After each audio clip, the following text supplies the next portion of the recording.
programa Educar para Transformar, aqui da TV Cidade de Santo André. Como todos sabem, toda semana um tema diferente para discutirmos sobre algo relacionado à educação. E educação é um assunto que engloba muitos outros, porque afinal temos que sempre nos educar para conseguir lidar com várias questões do dia a dia.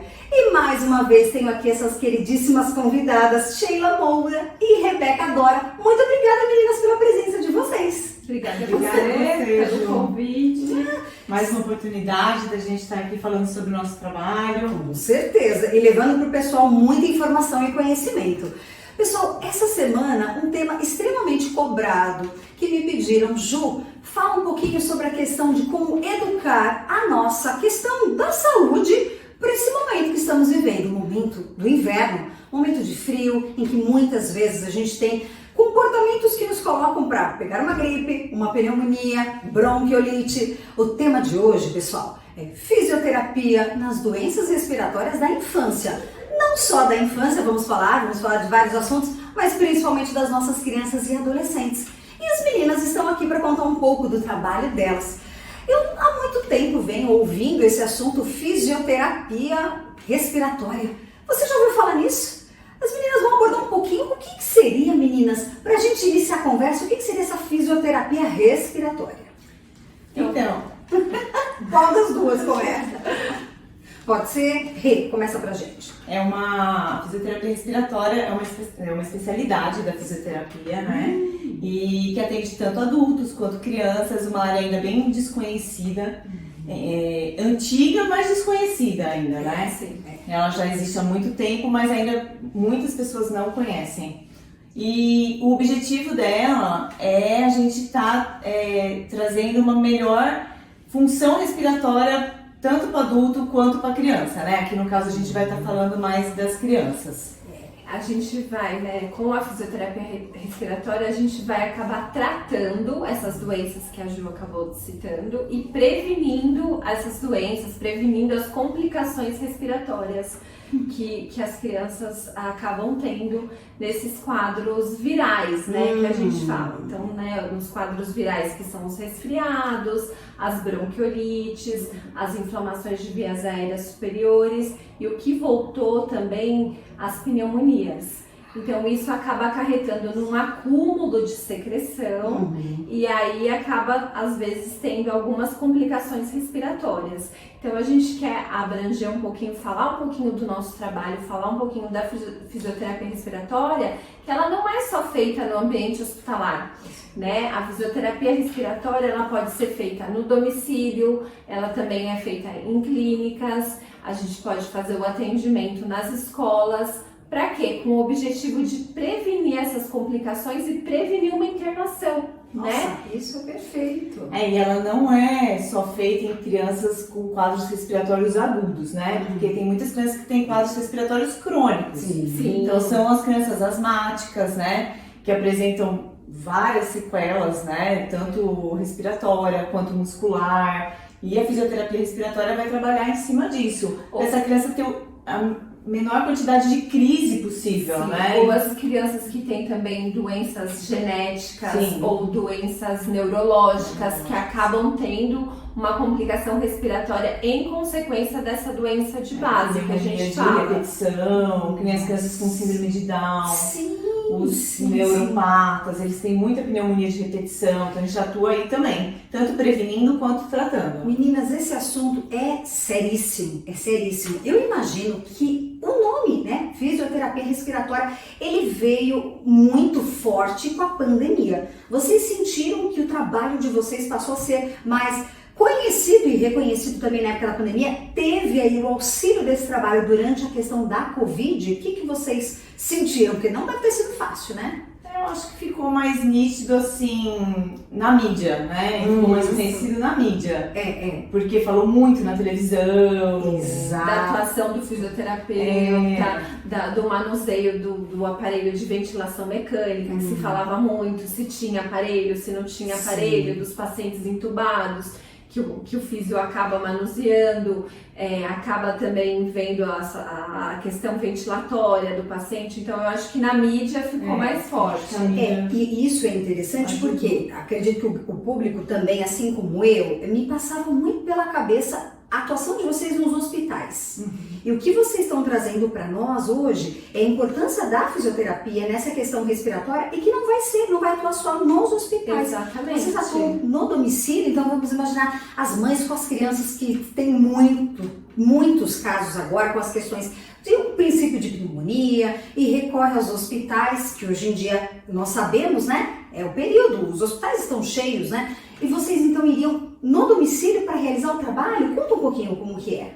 Sim, a gente vai até o domicílio, né? Então a gente faz uma anamnese, colhe uma historinha dessa criança e faz a atuação da fisioterapia. E como que é feito, né, esse procedimento? A gente acaba fazendo alguns manuseios, que são os manuseios de apoios, trabalha com fortalecimento abdominal, a gente trabalha com diafragma, né, que é o músculo da respiração. Facilita a respiração e aí com isso, com todos esses recursos de manuseio que a gente usa, vai acabar promovendo o auxílio da tosse e a remoção da secreção, que às vezes a gente acaba utilizando de outros recursos para estar auxiliando. A gente também acaba tendo um feedback bom com os pediatras, então isso acaba diminuindo até essa ida ao pronto-socorro e acabar, né, tendo muitas vezes, a criança precisa internar ou tem outras complicações. É isso que eu ia falar, que às vezes então, a mãe está em casa, vê que a criança está ficando ruim, desenvolvendo aquele quadro respiratório, entra em contato com o pediatra e aí começa, né, quando o caso não é muito grave, muito agudo, então a pediatra avalia, vê a necessidade da fisioterapia respiratória, a família entra em contato com a gente vai até o domicílio e aí a gente faz o nosso trabalho, como a Sheila falou, né, que são as manobras, o trabalho muscular que a gente faz também, né, porque a doença respiratória, ela não atua só lá no pulmão, né, então a criança que ela está com um problema respiratório, ela vai ter muita alteração muscular porque ela vai utilizar muito uma musculatura que não é só para respirar, que é para ela brincar, para ela fazer outras coisas, para respirar. Então aquela musculatura vai estar também cansada. Então a gente trabalha com alongamentos, com fortalecimento dessa musculatura, prevenindo uma internação. Porque a gente precisa ficar sempre de olho, né, que é o que os pediatras falam, no desconforto respiratório. Porque como ele utiliza essa musculatura para outras atividades e vai estar utilizando essa musculatura para respirar, então a gente acaba atuando na melhora desse desconforto respiratório também. Nossa, mas isso a gente vai avaliando, né? Então, geralmente vão de 3, 5 sessões, 7, a gente vai fazendo a nossa avaliação e assim a gente percebe a respiração da criança, né? Então, aquela criança que está com dificuldade de respirar, faz aquele afundamento aqui no pescoço, nas costelas, e aí a gente vai vendo. Se vai melhorando, ótimo, a gente vai acompanhando. Senão a gente vai trabalhando junto com o pediatra para ver o caso de uma possível procura pronto-socorro. É como uma equipe, né, Nilson? Exatamente. Vocês vão agregar para essa família uma força. E o que eu achei importantíssimo é porque vocês acabam, muitas vezes, com o trabalho de vocês, evitando uma possível internação. Sim. Porque o caso evoluindo positivamente, né, eu percebo que quando às vezes vou ao hospital ou realizar algum exame médico e tal, nesse período, nessa época do ano, está sempre cheio. E eu sempre me pergunto, né, quantas vezes eu posso estar num ambiente assim e posso até me contaminar com outras coisas. Então, é o lugar que a gente menos quer estar, no pronto-socorro. A gente vai fazer um exame para, de repente, passar para o médico, mas estar naquele local que realmente há um perigo muito sério de contaminação é algo que a gente pensa 2 vezes antes de recorrer. Exatamente. E sabendo que tem um trabalho desse que realmente é desconhecido, eu acho que também para o público, saber que pode contar com o trabalho de vocês no domicílio, em escolas também, vocês chegam aí? A gente faz o atendimento nas escolas também, às vezes a gente acaba fazendo essas parcerias com as escolas para acabar atende as crianças, acaba avaliando, ver quem realmente precisa e acaba entrando em contato com os pais ou com o próprio pediatra, né? Foi o que você falou, nosso trabalho acaba sendo de uma equipe multi, então o nosso relacionamento é direto com o pediatra, pediatra, né? Sim. Para estar favorecendo. Sempre o objetivo principal é a melhora da criança, né? Então, exatamente, a qualidade da postura, principalmente, né? Que a gente fala bastante. Acho que a pandemia deixou as crianças muito afastadas, né? Do contato umas com as outras e tal. Então, muitas vezes até a forma de se posturar perto dos amigos está diferente. Então, a gente não é. Aí a criança que respira mal, ela tem uma má postura. Sim. Né? Então, é aquela criança que tem uma obstrução nasal, ela vai respirar pela boca, e aí ela traz o pescoço para frente, o ombro, fecha. e ela vai respirar com mais dificuldade ainda.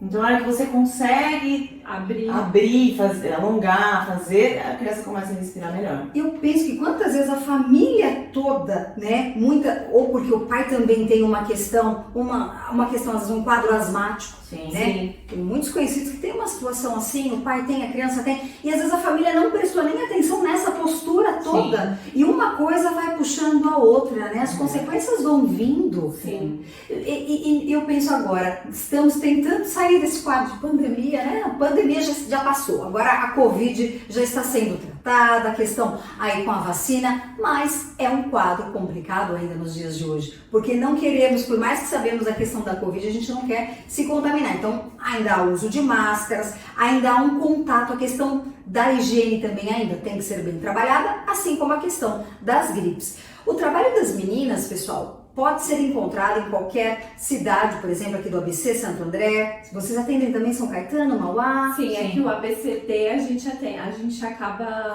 atendendo. Vocês acabam atendendo. Sim. Outra coisa, vocês atendem crianças e se por um acaso a mãe precisar de um auxílio, o pai, o idoso, vocês atendem também ou o foco é mais criança?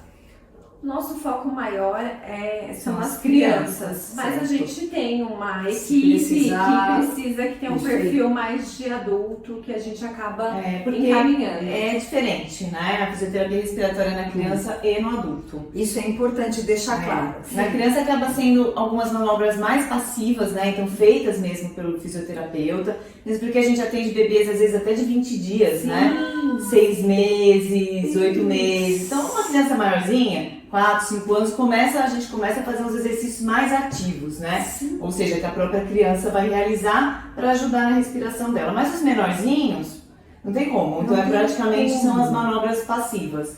E um adulto, a maior parte do trabalho respiratório do adulto também são outras manobras. E a maioria também são os exercícios ativos. Vocês utilizam algum instrumento em casa? Vocês têm algum aparelho, por exemplo, em casa? Ou são mais exercícios mesmos que a fisioterapia utiliza? Porque muitas vezes o pessoal acha que pode ter algum tipo de encarecimento por precisar de alguma aparelhagem ou não, meninas? Na realidade, a gente acaba utilizando mais os manuseios manuais mesmo, as nossas mãos. E o aparelho que a gente acaba utilizando é se houver necessidade de uma aspiração. Mas aí a gente tem um aparelho, tem o material estéreo para estar utilizando e acaba levando. Então, se for necessário, isso vocês também têm? Geralmente a aspiração ela é feita nos menores, né? Nos mais bebezinhos. Em criança que não tem uma tosse tão efetiva. Eles acumulam secreção, as vias aéreas são muito estreitas, não é que nem a gente vai só pro nariz, põe tudo pra fora. Eles não conseguem. Então aquela secreção vai ficando parada ali, vai aumentando o desconforto respiratório, vai diminuindo a oxigenação. Então aí a gente tem que dar um jeito de tirar essa secreção de lá. E com isso você já usa o aspirador. Mas não necessariamente foi o que Nem você falou sempre. toda vez. A gente precisa, então é por isso que tem que ir, não necessariamente também todas as vezes que vai fazer a físio vai ter que aspirar todas as vezes aquela criança. Sim. Então a gente vai avaliando, né? Por conta tanto do acúmulo de secreção ou essa secreção pode acabar infectando, né? Então a gente acaba tendo que Com certeza, com certeza. E quando vocês estão em contato, há um tipo de ensino de certos movimentos respiratórios, postura, para que a criança evite, provavelmente se fortaleça, para não ter o caso piorado? Existe Em crianças de casos mais crônicos, né? Porque, por exemplo, uma criança com bronquiolite, um caso mais agudo, aí já é uma coisa mais rápida, né? Agora as crianças Mas crônicas, que a gente às vezes consegue. tem até um acompanhamento mais Semanal, né? semanal ou quinzenal, que a gente acaba acompanhando de forma mais efetiva, assim, mais ativa, Tem. então isso acaba tendo, porque aí acaba prevenindo as complicações, por exemplo, prevenindo uma crise de asma, Tem né? orientação para os pais, para a própria criança, que geralmente já é uma criança maior, né? Sim. Então a gente já sim. consegue orientar. E além desse trabalho, vocês também têm um trabalho, porque num outro programa que vocês vieram aqui, vocês comentaram do Pilates Bambini. Isso. Para quem não conhece, as meninas aqui, as nossas amigas fisioterapeutas, elas também atuam no projeto Pilates Bambini, em que atuam em alguns condomínios, em escolas. Conta uma coisa para mim, o Pilates, desenvolvido também nas crianças, Pilates Bambini, ele também fortalece a postura da criança, contribui também para esse fortalecimento? Então tem vários casos de crianças asmáticas, né? Ou com doença respiratória crônica que a gente consegue tratar com o Pilates. Nossa. Né? Hoje mesmo eu atendi uma criança de 6 anos com um quadro de um problema no diafragma, que é o músculo da respiração, uma postura totalmente alterada e, assim, basicamente a gente consegue usar o Pilates no tratamento. Então, como a gente acaba fazendo todo esse trabalho na parte infantil, tanto da parte postural, parte respiratória, a gente associa muitas manobras, né? Associa muitas coisas. O que a Rebeca falou, como às vezes as crianças são maiores e a gente tem que fazer de uma forma ativa, então você consegue colocar um exercício do Pilates para trabalhar uma musculatura respiratória, então a gente consegue associar. E são educadoras da postura, educadoras posturais, né? Que sensacional! Vocês estão tão esbeltas aqui. Puxa vida, meninas, eu realmente fiquei assim admirada com esse trabalho, porque o nome chega pra gente. Fisioterapia respiratória, mas o que é a fisioterapia respiratória que até então a gente acredita que é da área hospitalar e não é, pode ter aí na sua casa. Exatamente. E numa época tão necessária, evitando ir para hospitais, Sim. que a gente estava falando, é uma forma de contribuir com o trabalho do pediatra, que a gente sabe que também muitas vezes você não consegue um pediatra rápido, porque tá tudo muito cheio, né?